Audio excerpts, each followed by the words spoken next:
After an unexpected change, the entrepreneur Brian Rashid gave birth to a platform called Love Letters to the World and its Keepers. Let's find out what his story is all about. Dear New York City, every day with each rising and setting sun, you make me feel like anything is possible. You allow me to choose curiosity over criticism, joy over judgment, humanity over hate. New York City, you are a million things to a million people, but for me, you are and always have been home. Brian, you've been all over the world. What sparked Love Letters to the World? You know, I'd fallen in love with the country of Uruguay. It's a remarkable, remarkable place.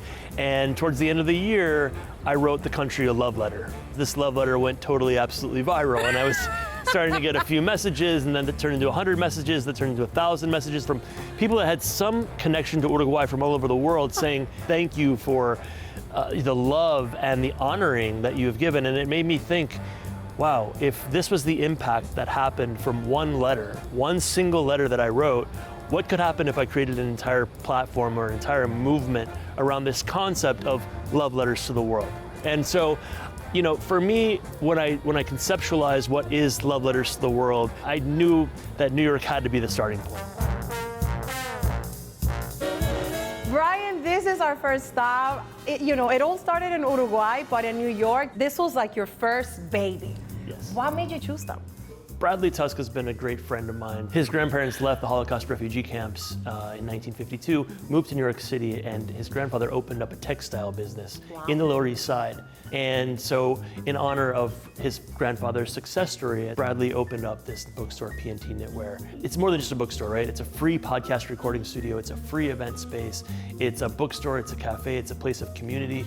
And it shows how dedicated people like Bradley are to the future of a place like this, and it's just remarkable. This really. is beautiful. Oh my God.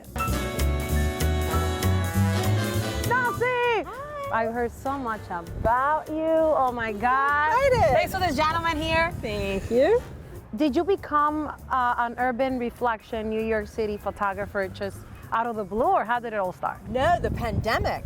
And in order to kind of get my mood up, I would take these long walks down the streets, which were barren. And in the puddles, I saw these vibrant colors. There's never a boring puddle, ever. I'm never bored. Every puddle of portal is what I say. Every puddle of portal. Now you have to tell us how the magic happens.